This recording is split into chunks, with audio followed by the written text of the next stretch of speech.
హ్మ్.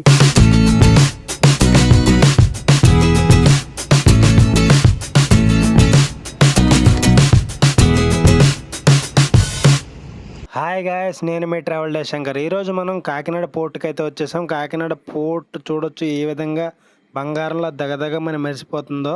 ఇక్కడ కనిపిస్తున్న లైటింగ్ మొత్తం కూడా కాకినాడ పోర్ట్ లోపల లైటింగే.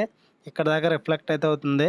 ఇప్పుడు ఎగ్జాక్ట్ టైమ్ వచ్చేసి 5 అయితే అయింది. ఇక్కడ ఇద్దరు చేపలు పట్టడానికైతే వచ్చారు. ఇంత చలిలో కూడా అమ్మో! మామూలు విషయం అయితే కాదు. మన పక్కన వచ్చేసి కాకినాడ ఫిషింగ్ హార్బర్ అయితే ఉంది. చూడండి ఎన్ని షిప్పులయితే ఉన్నాయో మొత్తం ఇవన్నీ కూడా. మొత్తం వేటకెళ్ళొచ్చిన తర్వాత షిప్పులన్నీ కూడా ఎక్కడికనేది వస్తాయి. ఇక్కడ నుంచి ఏంటంటే చేపలు పెద్ద ఎత్తున అనేది ఎక్స్‌పోర్టింగ్ అయితే జరుగుతాయంట.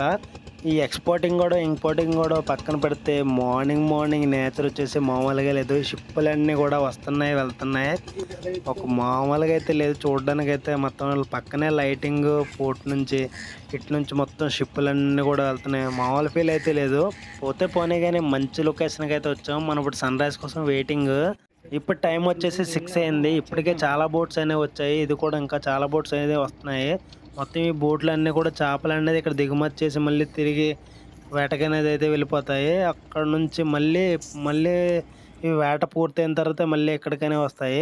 చూడండి ఒక్కొక్క పడవ కూడా ఒక్కొక్క రకమైన స్టైల్‌లో డిఫరెంట్‌గా అయితే ఉన్నాయి. ఇక్కడ చిన్న చిన్న చేపలనేవి పైకనే ఎగురుతున్నాయి గదా! వీటినే వాళ్ళు తెప్పల మీద అయితే పడుతున్నారు. వీటిని ఇంకా పెద్ద పెద్ద చేపలను కూడా పడుతున్నారు. ప్రస్తుతం సన్‌రైజ్ కోసం అయితే వెయిటింగు. మంచి వ్యూ అనేది మిస్ అవ్వకుండా చివరి వరకైతే చూడండి. చూసి ఎంజాయ్ చేయండి.